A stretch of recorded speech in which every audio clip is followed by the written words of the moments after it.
हरि ओम।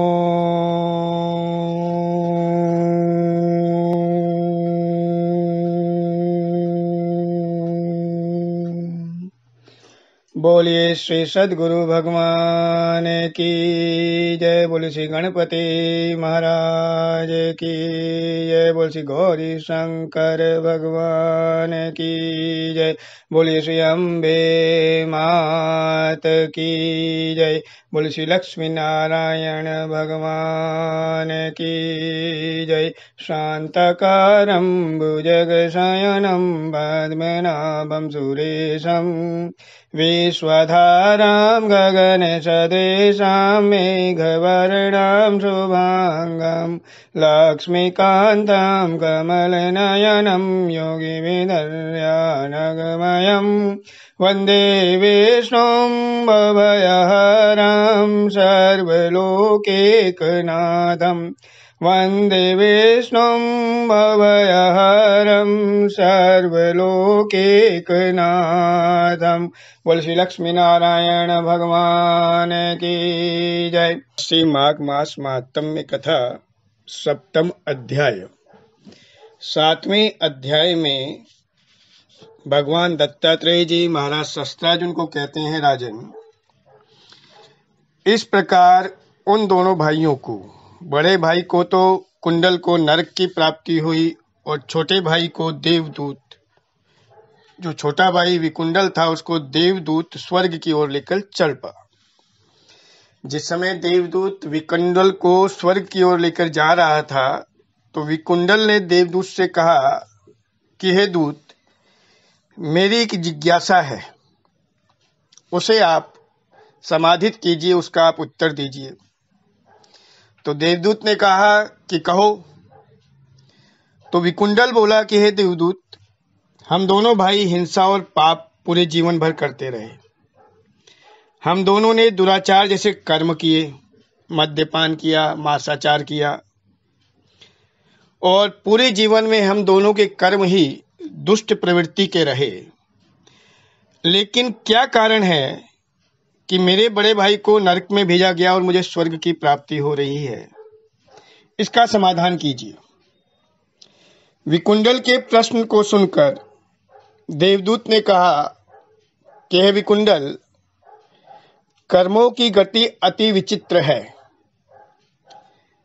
कई बार व्यक्ति अज्ञानतावश बहुत शुभ कर्म कर लेता है जिससे उसे पुण्य की प्राप्ति होती है, और कई बार अज्ञानतावश व्यक्ति से पाप कर्म हो जाते हैं जिसके कारण उसे घोर कष्ट का सामना करना पड़ता है।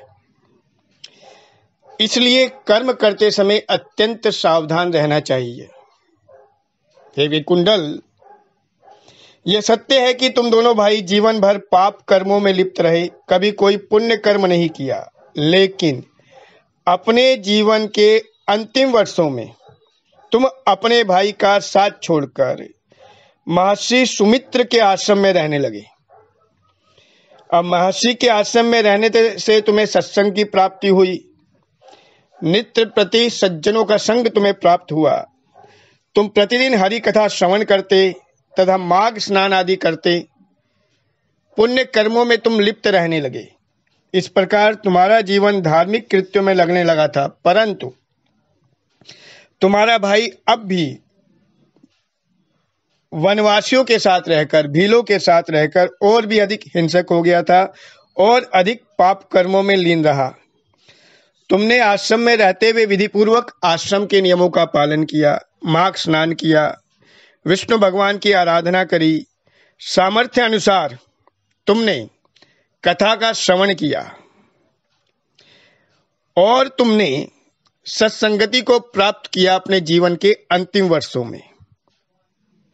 यह सत्य है कि भगवान विष्णु की भक्ति और माघ स्नान अत्यंत पुण्यदायक है और इन्हीं पुण्यों के कारण तुम्हें स्वर्ग की प्राप्ति हुई है।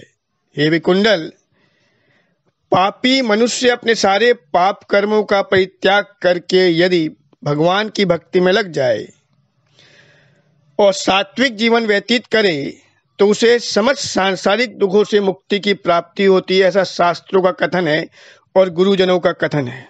हे विकुंडल, यद्यपि तुमने जीवन भर पाप कर्म किए, किंतु अपनी आयु के अंतिम 2 वर्ष तुमने धर्म के कार्य में लगाए, भगवान की पूजा उपासना की, माघ स्नान किया। इस कारण से तुम्हें स्वर्ग की प्राप्ति हुई है। तुमने अपने जीवन के अंतिम 2 वर्षों में 2 बार माघ का स्नान किया, जिस कारण से पहली बार जब तुमने माघ स्नान किया उससे तुम्हारे पापों का क्षय हुआ, और दूसरी बार जब तुमने माघ स्नान किया तो तुम्हें पुण्य की प्राप्ति से तुम्हें स्वर्ग की प्राप्ति हो रही है। इसलिए हे विकुंडल, व्यक्ति को कर्म करते समय अत्यंत सावधान रहना चाहिए।